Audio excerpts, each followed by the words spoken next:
Uncover the chilling tale that has echoed through the quarters of time and still haunts the pages of history. Join us on an eerie journey into the heart of Tennessee as we delve deep into the mysterious legend of the Bell Witch. Tonight on Newsworthy, 2 words and 2 question marks.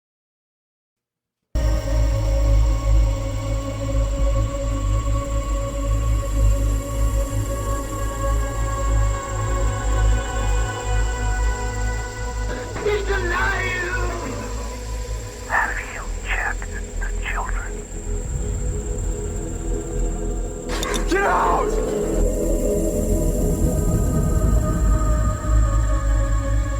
You have scoured the podcast world and finally found us, Newsworthy with Steve and Jerry, where we delve into all things mysterious, macabre, or out of this world, and decide if they are truly newsworthy. 2 words and 2 question marks.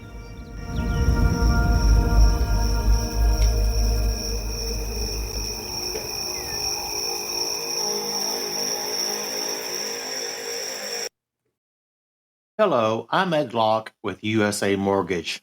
Tax season is upon us. Did you know that 47% of Americans are planning to use their tax refunds for everyday expenses, home improvements, and vacations? What if you used your tax refund for a new home instead?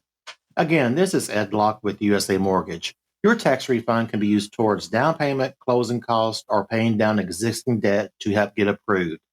So before you spend that tax refund, let's get together and see how to best utilize those funds to invest in your future and your new home. Call or text me at 502-680-0953. Again, that's 502-680-0953. NMLS ID 448-9008, Das Acquisitions, LLC, doing business as USA Mortgage, NMLS ID 227262. This is not a commitment to lend. Additional terms and conditions apply. USA Mortgage is an equal housing lender. Hello, Mr. Jerry. Hello, Steve. How you Welcome doing? to Wednesday night. Yes, it is. Once again, Yeah, I'm excited. Hey, absolutely. I would typically, this is where I would typically make some weird, funny story up as to why Brett's not with us. Yeah. You know, Hair braiding and zoo trips and other things come to mind. cheap circuses. There you go. Unfortunately, that's not the case. Brett has to take a little bit of a sabbatical away from the podcast for a while. Sadly so. He's got some family things he's got to get through, namely raising a gaggle of children. His wife is currently how far along? Pretty far along. Pretty far along, and he's going to have to take some time and be with her. Anytime you've got several little ones under the age of 5, it's not an easy job. It's just not. So hats off to the both of them. Thank you truly for loaning him to us for as long as you did, and we certainly understand you saying that you can't keep doing it right now. We absolutely understand. Thank you for doing it as long as you did. Yeah. So we do plan on, as the police drive past, we do plan on filling Brett's spot. And his spot's always going to be open to him whenever he wants to come back and has that ability. But we do hope to fill that spot with a rotating guest. Until he does make it back. Till he does make it back. Until then, we're going to try to give you the best content we can possibly give you. And as per usual, we continue to grow the podcast. Got some awesome pre-approval news. I'm stoked by that. I can't wait to make that official. So hopefully we'll have that by the end of the month and we can announce that. It won't be long till we know one way or the other. Yeah, so pretty stoked by that. Absolutely. You know what I'm not stoked by? What's that? Robin really, she's really, with the cancer and everything, she's been really keen on my health, and she had to put her foot down the other day. Really? Yeah. Yeah. She said it was either her or Sweets. Man, Her or Sweets? Yeah. Choice was a piece of cake.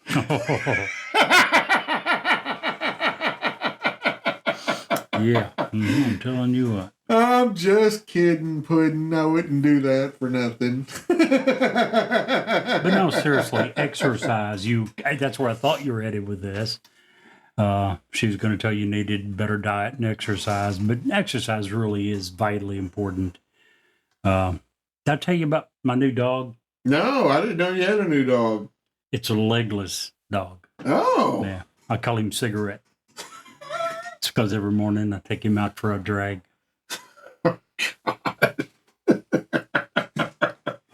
That's terrible. Exercise is very important. I'm going to tell telling you, it's almost like Brett's here. You had a whole week, and that's what you come up with. That's a good one. Right there. That's a good one. Anytime you have to say that's a good one, it means it's not I a like good that. one. It means it went over your head. You didn't get it. That's what it means. Wow. Took him out for a drag. Jerry. Oh, A I week? can't believe you're so negative. You remind me of my wife. Really? You really do. Just the other day, I remember the car seat. I remember the stroller. I remember the diaper bag. Yet all she wants to talk about is how I forgot the baby. So negative. It sounds like Brett. I can see that happening at some Yeah, point. really. He has to just count them. Literally. Whew. Man, I Hats off hats off to to anyone that can do that. I am at the exact end of the other end of that spectrum, and literally have got a countdown to when Jaden graduates and moves on to his life. You know what Love would the be boy. so- Glad he's here. You know what would be so very, very funny, What? ironic, and sad What? was if Robin told you next week she's pregnant. Yeah, no, that wouldn't happen. I'm just saying, miracles have happened. There before. would be some serious conversations that would have to happen if that were the With case. doctors and other people. I With get attorneys it. I get it. and doctors. I get it. I'm just saying, stranger. What's the name of? There's a show on Netflix, and I've not watched it. I've seen the teaser. The woman is in a subway. She faints. She wakes up in the hospital room with her friend beside her, and the doctor's telling her they figured it out. She's pregnant. And she's saying, no, I'm not. I'm a virgin. I have no idea. You've not even saw the teaser? I don't watch TV, so no.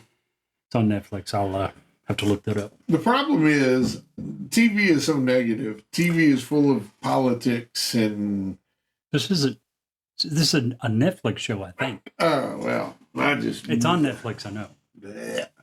Anyway, that's all crazy. Crazy. I don't even I'm think just about saying that. it could happen. No, it No, I'm can't. just saying. Like it legitimately can't happen. And if it does, I'm suing a doctor. I'm just saying. I know what you mean. So tonight we are covering. We like to do good ghost stories. A few weeks ago, we did the Puna Poltergeist, a very well documented case. Tonight we are also covering another ghost story that is well documented. That is has multiple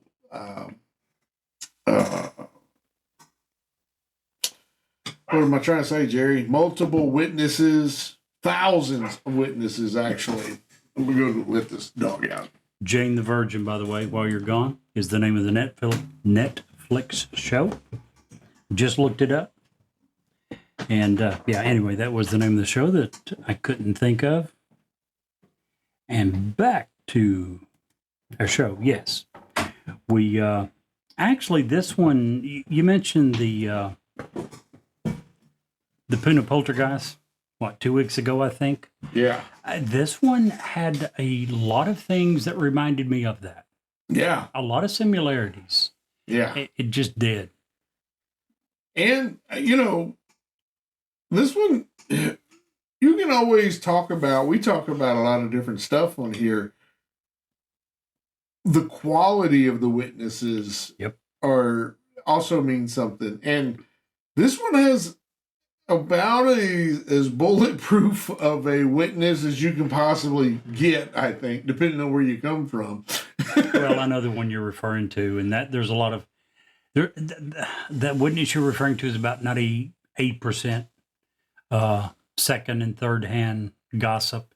This is not something he ever talked about. This is not something any historical documents mention. But yeah, anytime you get someone of his stature, but it's not just him. There's numerous other people. I 100% agree with what you're saying. Anytime you've got the number of people, the number of reputable people, and the number of people who seem to have no incentive, be it financial or otherwise, Right. to all be telling the same story, that's the way that you get me to believe there's something going on. Yeah. Now, I found out about this because my in-laws live within 10 miles of this, the happening of this, which is kind of cool. Now, they moved there long after that, obviously, but I mean, They were we're going born to. far after that. I wasn't going to go that far. It was early 1800s. I don't think anyone involved is going to mind you saying they were born well after 1820, which is when.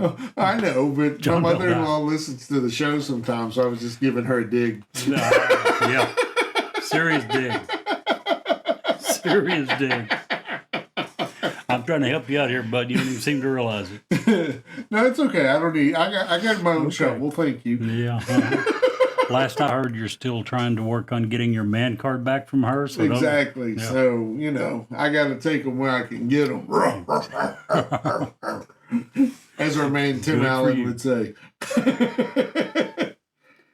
Good tonight for we're you. talking about the Bell Witch, and this happened down in Robertson County, Tennessee. A farmer named John Bell Sr. I guess I'll just get into it. Sorry. Go right ahead.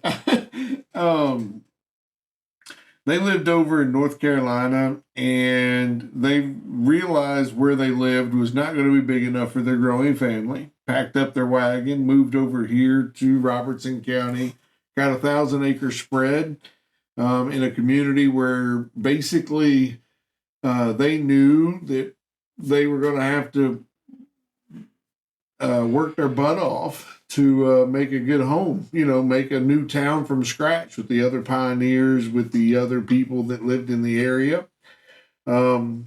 John Bell Sr.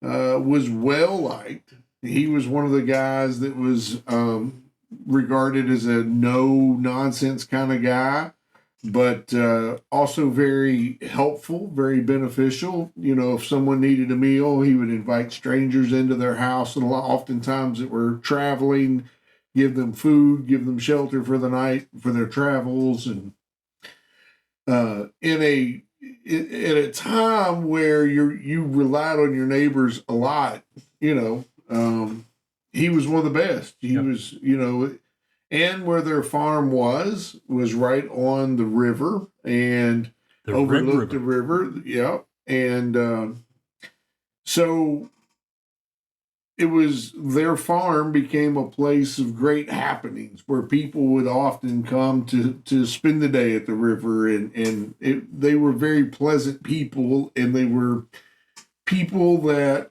other people wanted to be around. Everybody, I think, knows some of those folks that you just want to hang out with them because they're good. They're good people. They do they do good things, and they're so all of that to say. And then they started having children. They had a bunch of kids. Remind me of Brett a little bit. Around 1817, however, things started to take a turn. Now, depending on the stories that you've heard, I'm going to go. Basically, John Bell was out in his cornfield, saw a large animal that looked like a misshapen dog. It looked like, the way he described it later, was a dog that had had multiple bone breaks in its legs and on its body, and that didn't have a head of a dog. It had a head of a rabbit. Yep.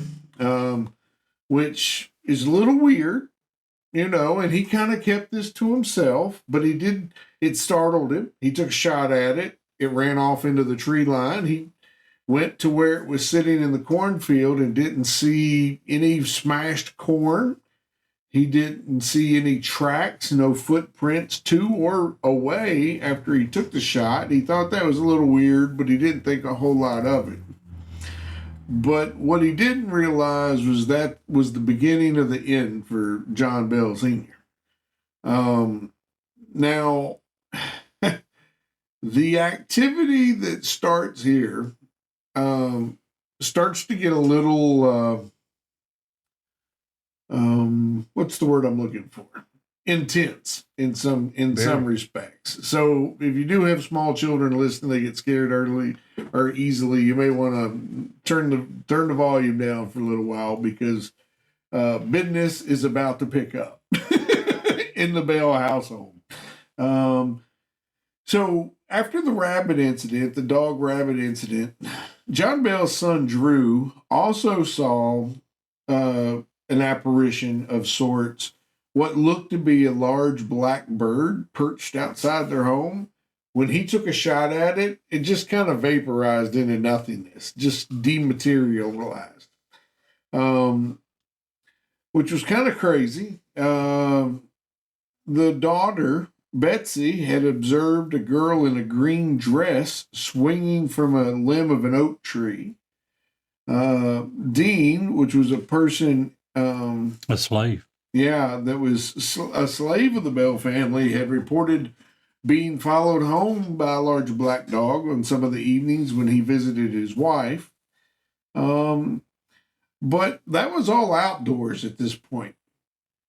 It wasn't very long after that while in the house, they started hearing knocking on the outer walls. And it was just a regular knock. Very light, very like someone was knocking on the door. And when they would get up to go to the front door, the knocking would start on the back door. So they would go to the back door, and then it would be on the outside of the left side of the home. And they would go around the house, and it would be on the right side of the home. And it would stop when they would get out there, and there would be anybody there, no tracks, no signs. For weeks, this continued. John actually got to the point he was getting hardly any sleep because he would try to stay awake. He thought maybe someone in the community was playing tricks on him, and he just thought he would catch them. Never did catch them. Even cut down more of the trees away from their house so that they wouldn't be able to run back into the tree line as fast if he thought that was them. Never did catch them. Never a footprint, never a sign. And it was so weird. Yeah. It wasn't long after that, then the boys, back in these old cabin days, it was nothing for all the kids to sleep in one room. The boys slept on the bottom bunks, the oldest boys, and the youngest slept in the top. Well, the oldest boys were awakened one night because they thought they heard what sounded like rats chewing on the bedpost. And so they woke up and they got down, they got out of their bed, they looked.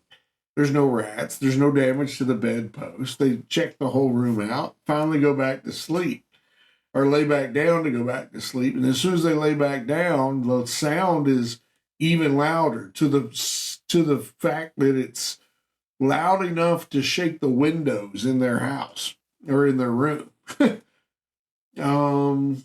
And again, they, when they get the courage up, they jump out of bed and nothing. The gnawing and the gnashing stops, but there's no damage to any of the bedposts. It's just sound. They get back in bed. They finally find the courage to get back in bed, and they start hearing gasping, like someone was under their bed gasping for air. They jump out of bed whenever they got their... First of all, kudos to these boys. Being raised in that time makes you a bigger man than I am. If there's someone under my bed gasping for air, I better have a pistol in hand or I'm not getting out of bed. Or I'd be going and finding the pistol. Right, I did get right. out of bed. But they would finally get enough strength and courage, and they'd hop out of bed and look under the bed and there's just nothing there. That kind of got them spooked and actually got the family, that event is what actually got the family all talking about what's going on in their house. Jerry, do you want to talk a little bit about what some of the other things that was going on in their house? Sure. Yeah, what you have covered so far is kind of where it started. Sadly, it went well beyond that. This was an invisible entity. No one ever saw it. But this entity eventually would hold conversations. It would even shake hands with certain individuals.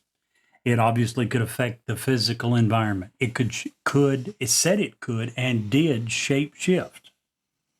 It would take sugar from bowls. It would spill the milk. It would take sheets and quilts off beds, and many times did on every bed in the house. Many nights it would do that. It would slap and pinch the children. It would often laugh at the victims, mocking and tormenting the Bell family members, often with intimate knowledge of their lives. Isn't that crazy? Even real quickly, many people from hundreds of miles away began to come to visit to see what was going on. Yeah. It wasn't something that happened only when these people were at home, because if it was, it would be one of them, do we really want to believe this? The one thing that made people start questioning was John Bell in particular had went from this, stand-up citizen to someone who looked the part of someone who was traumatized. Very withdrawn. Yes. He went from being a member, an active member of the community, to someone who you could barely hold a conversation with. Lack of sleep, lack of eating. Finally confided to a couple of folk in the town that there's something crazy going on at his house. And to which they replied, that's nuts.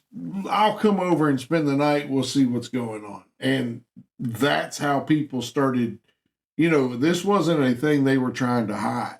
John said, hey. Eventually he tried to hide it. Right. Eventually he was afraid. Keep in mind, this is not that far away from Salem witch trials and all that. Right. So originally he was afraid that people were going to think he or his family had done some evil thing and had invited this evil spirit into their house. Right. Like you said, he went to a couple of friends. They come over. They saw proof of it. They convinced him to go to, I think it was the Reverend Gunn, another close neighbor, friend of theirs, who came and witnessed it himself. And real quickly, it became to the point that, no, we don't need to hide it. It's out. Too many people know what's going on. And, it quickly got out of hand to the point, like we said, people would come from hundreds of miles away pretty quickly. And that's what you were alluding to earlier when you're talking about hundreds, probably thousands of people. It's not like they were keeping count. Right. But a ton of people saw and heard the things that this, poltergeist was doing. The son was keeping, no one knew this, but one of the sons was keeping meticulous notes. Not from the very beginning, but he quickly started. And,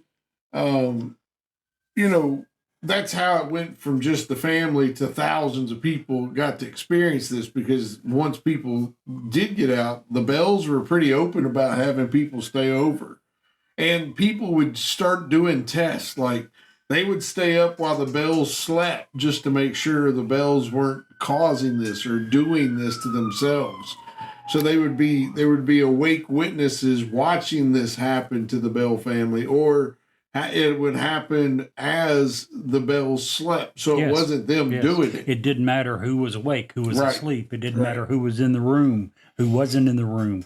The same type things happened over and over and over with many different witnesses. Yeah. A book was written that it was entitled An Authenticated History, The Famous Bell Witch, A True Story. The author was Martin Van Buren Ingram. He published this in 1894. In the preface to the book, he says the following: the writer is aware of the fact that the average person of today eschews the belief in the existence of witches, ghosts, and apparitions as a relic of past superstition and as a subject for ridicule.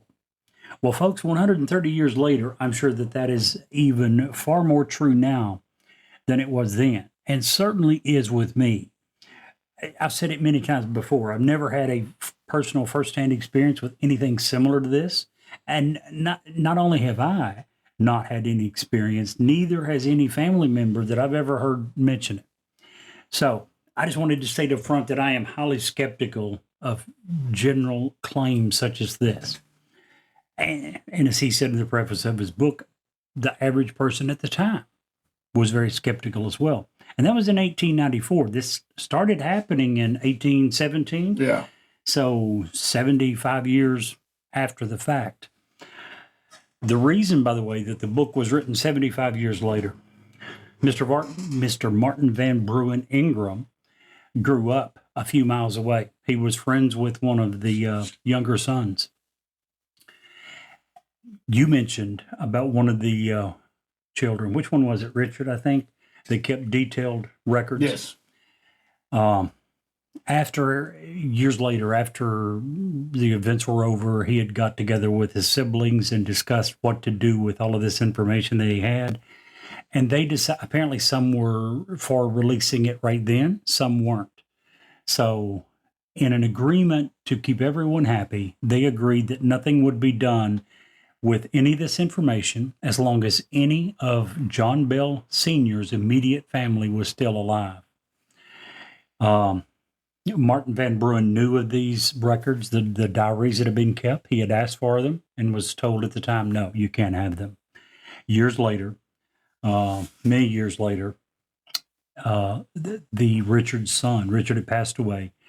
Richard's son, his eldest son that had been given copies, reached out to the author and said, here's the deal. Here's why we told you no. The last of the immediate family has passed away. If you still want to do it, we're going to give you this material. They did, and the book was published. No one else has ever before or since written a book that had anything near the firsthand information that he did. Right. Go ahead. Sorry. I started to say he's also a pretty reputable guy. He was a local newspaper publisher. Go ahead. I was just going to talk some more about the witch, the spirit itself. Not only would it slap and bite the children, it was, by all accounts, a trickster poltergeist. It would talk in some ways to the family. It would, every time that the family would reach out or speak out to it, it would tell them something different, that it was this or it was that, or it was Hut Tut was a name that it liked to use for itself. It actually had displayed some kindness at some point to John Bell's wife, even though for whatever reason it had told John and others that it was going to kill John. But it liked his wife. But it would actually leave fruit. And when John's wife Lucy was around, she would hear hymns being sung out of, the thin air. Early on, this thing somewhere along the line changed dramatically according to the book and the diary and the notes. Early on, this was considered a good spirit. It was considered to be a good example of a very Christian person, a person trying to live a highly moral life. Yeah, and it even liked one of the sons, John Jr. It liked him quite a bit as well. But everybody else, it didn't much care for them at all. And probably one of the spookiest things that I read about when we were talking, when I was doing my research, was the daughter had walked to the hen house. The hen house was across the road. There was a road that went up in front of the house. A carriage, they had the big circle driveway or whatever. So you had to walk down the road a little piece and across the main road to get to the hen house. Again, this is a 1,000-acre farm, so everything's spread out a little bit. And you don't want a hen house right next to your regular house. When she was on her way, when she walked to the hen house, she walked up there alone. Didn't see anyone on the road. I mean, you could see for miles. When she was leaving the hen house, she collected the eggs. She was on her way back to the house. There was a young lady who she thought she recognized from town in a green dress that was walking up toward the house. And, in her manner was, hey, how are you doing? Trying to reach out and, do what they did. This was a family of, socialites. They like to talk to folks. You had to in this day and age. And the lady in the green dress ignored her. And as she walked a little closer and got a little closer, again trying to talk, she couldn't talk. But the lady started, the closer she got, she started whoa, I knocked my headset off. She started, I'm a hand talker. She started combing her hands through her hair. And as the daughter got closer and closer, she realized that she wasn't combing the hair with her hands. She was literally pulling out the hair from her head. The daughter got close enough she could hear the hair being ripped from the scalp of this lady. And when she got very close, like between me and you, a few feet, the lady in green turned around and looked at her and let out a blood-curdling scream and ran off to the other side of the house. Well, the daughter runs into the house. She goes in and she grabs mom and points, and there's the girl in green over on the side of the house by some trees. And then she, for some reason, now has 3 small children with her, the girl in green, and those 3 small children are in white. And they climb, each of them climb into a tree, and they start swinging in the trees. And the trees are bending in ways that are not, look, I'm getting cold chills telling this story. The trees are bending in ways that are not natural. And they're singing. And the mother and the daughters are seeing this, and John comes in, and one of the sons come in, but they can't see the kids or the girl in green. All they do is see the tree swinging. And finally, all of them run outside, and everybody's gone, but the trees are still misshapen. And it was so bizarre and so weird. And just I can't imagine. I know what it's like to just accidentally pull your hair. I didn't until recently when I started letting my hair grow out. But to pull it out intentionally, can you imagine how bad that hurts? No. I can't. This was Betsy, right? Yes, the youngest daughter. Yes. Just John Sr. and the youngest daughter, Betsy, was the two it seemed to absolutely have it in for. Yeah, hated them. And maybe because it was known his youngest daughter was the baby of the family, she apparently was his favorite. And, didn't like either one of these at all. You haven't went into the name that it became called. Or I was leaving that for you, yeah. It eventually became called Kate and seemed to respond to it. Now, there's many different theories of where they might have come from. One of the most prevalent was the lady that he bought his farm from, or a part of his farm. He had bought his original huge tract of land from someone else.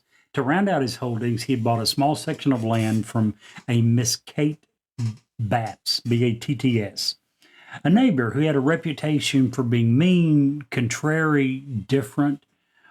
She was a large woman, very strong woman. Her husband had been paralyzed in an accident, and she had to take care of everything. Mentally, physically, she ran the place. Which will make you, in that day and time, a very hard person. Yes, male or female. It's just going to do that. Yeah.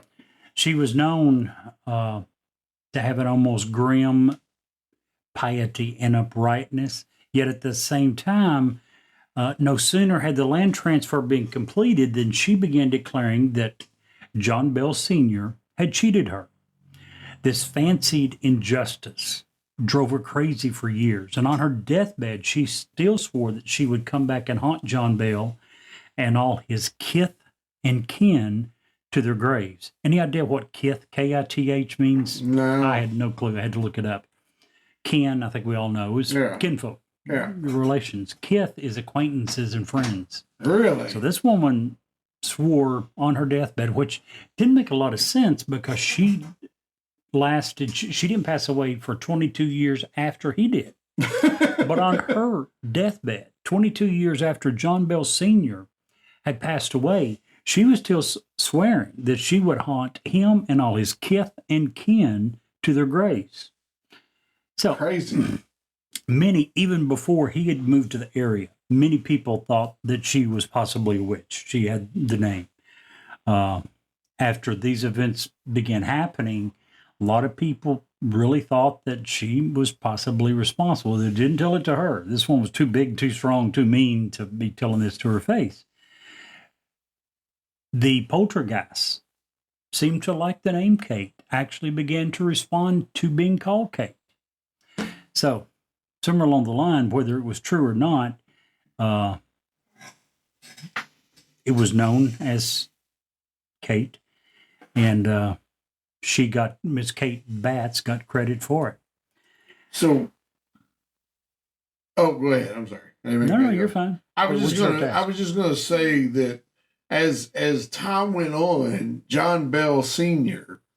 started to develop tics, places or things where his lip would curl or quiver, or his head or his hand would start shaking uncontrollably. And when this would happen, he could be in the middle of a conversation with whomever, and as soon as this would happen, he would go to his bedroom and stare at the wall for hours before finally dozing off and going to sleep, not speaking to anyone for hours. Well, I read that he went basically for a couple of years where he got very little, if any, sleep.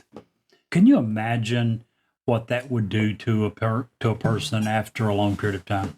No. And when you did get a little bit of sleep, you'd be awoken by something that you was afraid for your own safety or that of your wife or children. Right. What a way to live. I can't. What that imagine. stress would do to you. I'm sure tics would be the least of what I would have. Yeah, and so there's just so much. And earlier I talked about,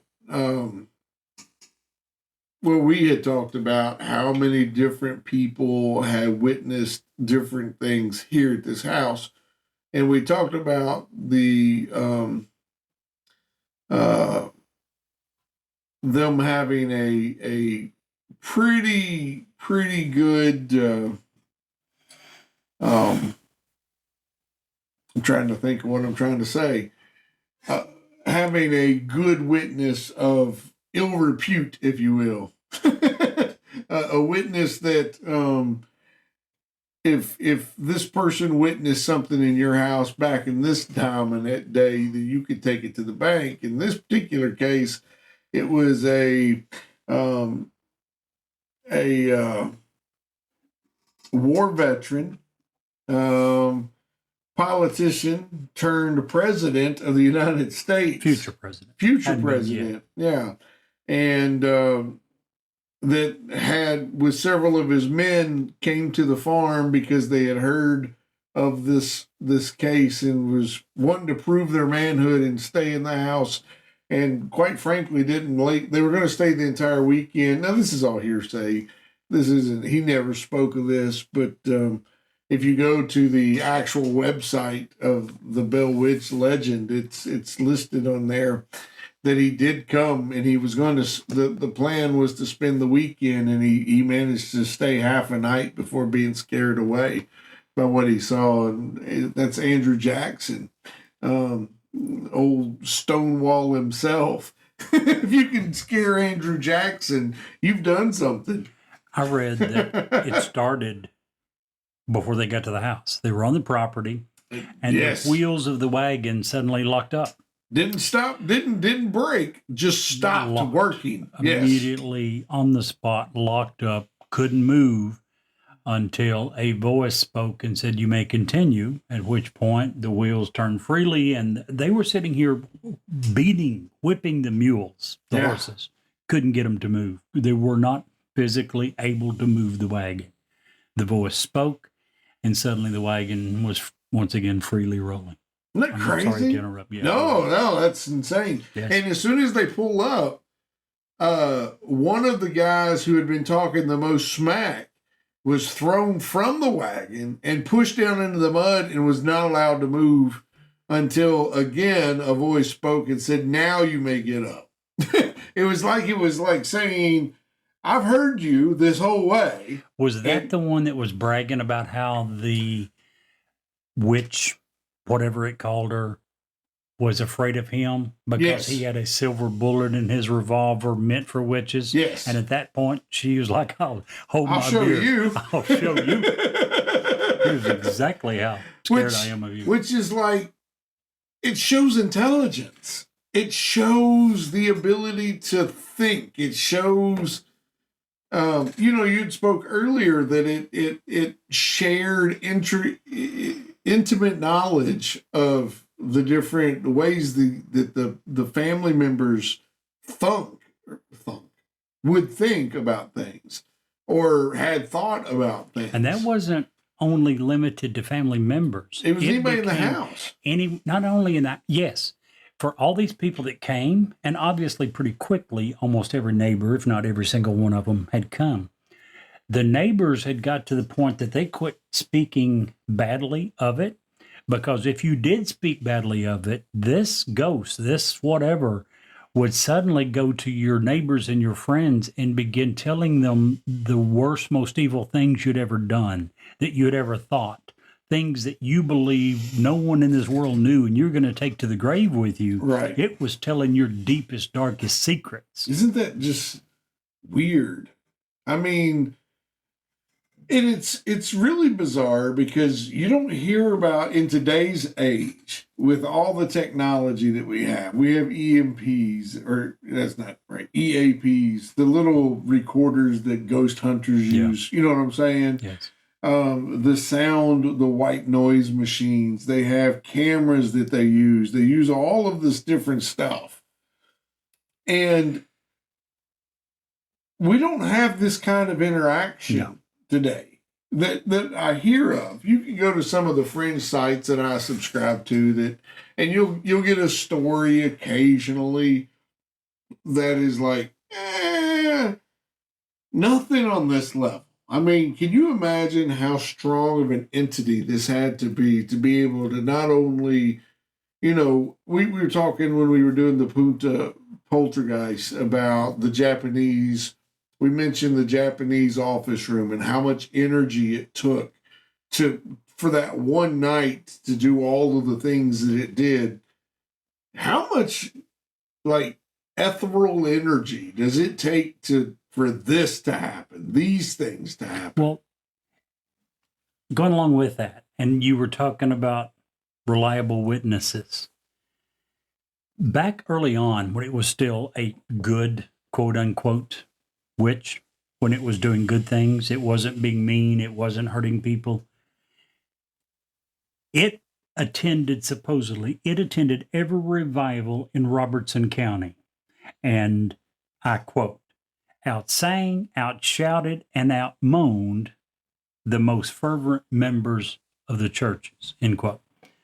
So if you want pretty reliable witnesses, every member of church, not one or two, every member of the churches heard it singing, shouting Nuts. during It's crazy. revivals. And this was not, this was widespread knowledge. Again, Yeah. you had people traveling from hundreds of miles to see and hear the things it would do.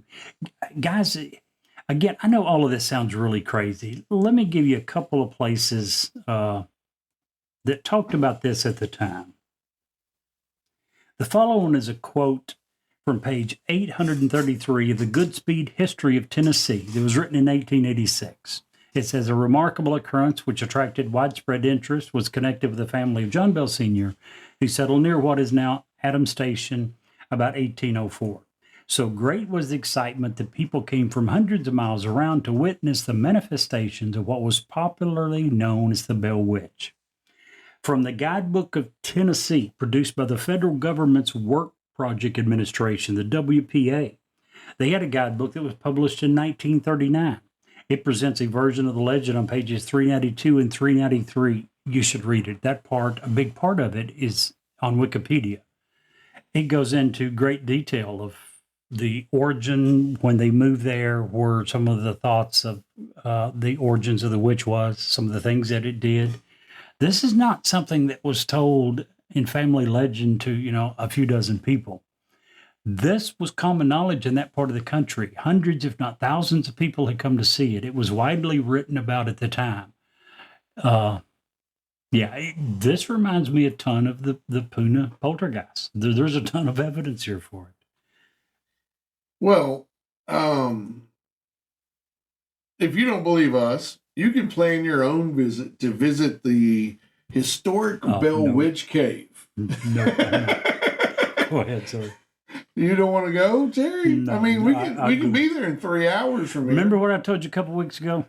What's that? We were discussing what if you're on a cruise ship, and I'm like, next port of call, dude. Next port of call.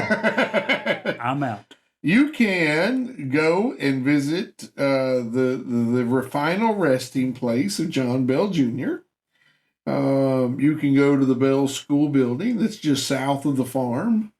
You can actually go to the Bell Witch Cave farm, which is still a farm today that hosts some paranormal visits. You just have to reach out to them. You can even go to the Bethel Meeting House. That's where the Bell Witch was said to attend church services. One of the places. She attended more than one church house. You can go to any of these places. The address is 430 Keysburg Road in Adams, Tennessee. You can give these folks a call at 615-696-3055 and set up your very own paranormal investigation. How's that for crazy? Yeah. There were so many times when I was doing research on this that I just stopped and said, what the hell? Are you kidding me? Time after time. There is so many things that happened in this house. Conversations that we could spend an entire show on just the conversations they had with the spirit. We could spend an entire show talking about the ways that it hurt or became violent or manifested, anger toward members of this family or other people. I mean, there's so much here. It's so much, like you say, the similarities between this and the Puna poltergeist is phenomenal in the amount of evidence. The amount of evidence that there is something seriously messed up going on. Now, was it the farm? Was it Kate Betts or Bats? Was it, there were several Indian burial grounds, The trickster spirit had one time said that it was someone had disturbed its resting ground.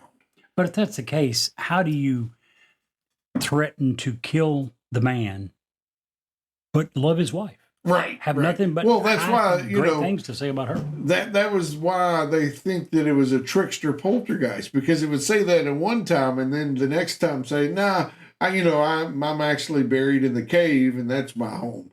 Earlier you asked if I would be going. Yeah. I mean, it's only a few hours. Let me sum it up this way. At this point, I think we strongly need to consider declaring Adams, Tennessee as a disaster area. Now, we can, don't get me wrong, we can consider allowing people to re-inhabit that area in a couple hundred years. Now, the population was only 634 as of the 2020 census. It's not that big of a loss, guys. To be honest, the residents of Clarksville should consider leaving. It's only about 10 miles away. Now, Clarksville's got a population of 170,000 people. Probably can't make that one mandatory. Folks, it's time to shut Adams down. It just isn't worth the risk. Consider this newsworthy public service announcement of the day. Leave. The sooner the better. We're just going to block you in and you just stay. Take your pick. The walls are going up. When Trump says we need to build a wall, this is the wall he's talking about around Adams, Tennessee.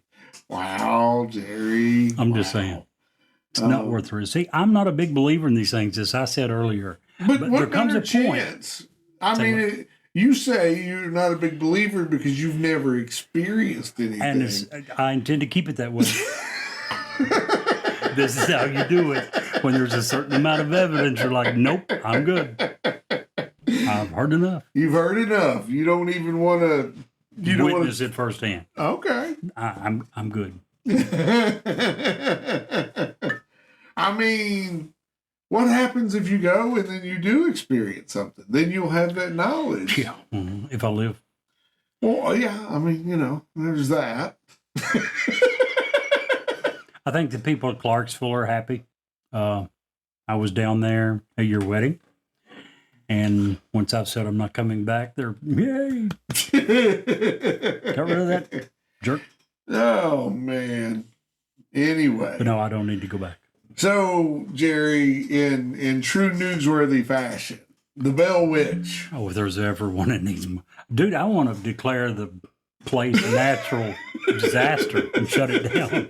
Yes, it needs more attention. Absolutely, I agree. Now, to be fair, once the John Bell's family all moved away and the farmhouse was destroyed, now they do have a replica now that is said to be close to where the house was and of the same dimensions. But once all that was torn down, there hasn't been a lot of great activity here. Not long after he passed away. Yeah, and he actually foresaw that his death was coming before it came. So did she. Yeah. She prophesied the night before that she was going to poison him and kill him. And the next morning, he did not get up. Yep, and he actually made it one more day before he finally succumbed and died. Crazy, right?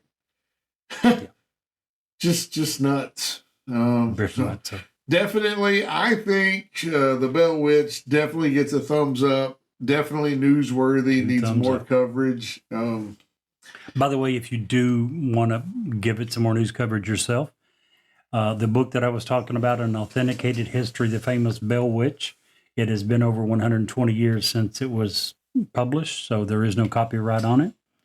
If you go to this week's podcast website, we'll have a URL that you can download and read the book yourself for free of charge. Also, don't forget, if you would like to go and spend the weekend at the historic Bell Witch Cave, you can Don't do call so. me.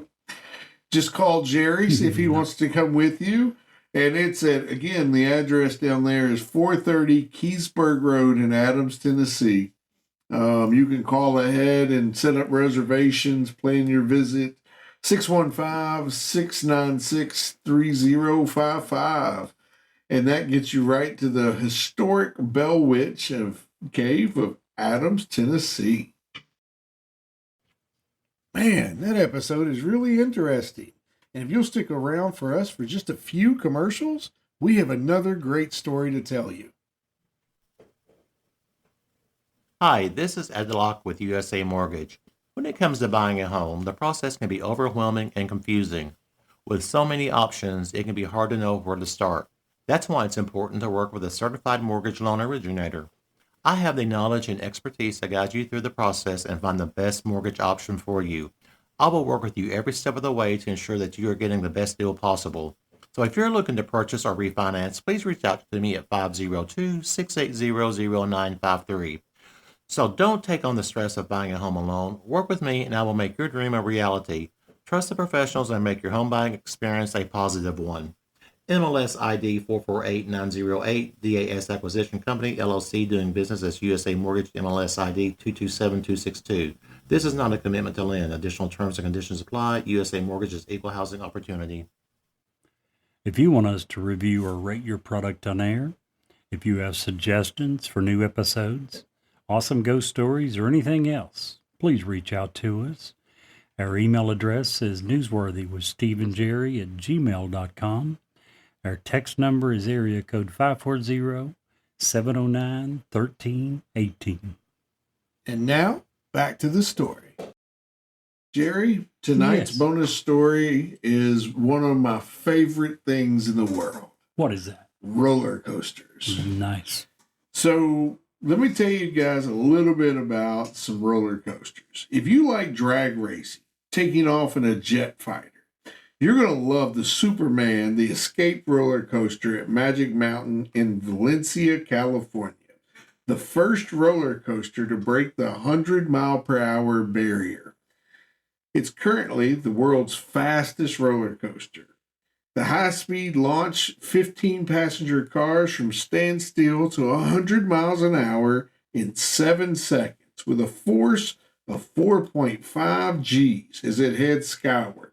At the top, which is 42 stories high, riders experience 6.5 full seconds of weightlessness and free fall backward for the return trip.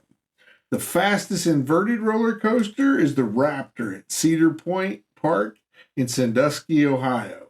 That gut-wrenching ride features a cobra roll that flips passengers over, spirals them upside down into a 180-degree roll, then repeats these twisting maneuvers in reverse order, all at speeds at over 60 miles an hour.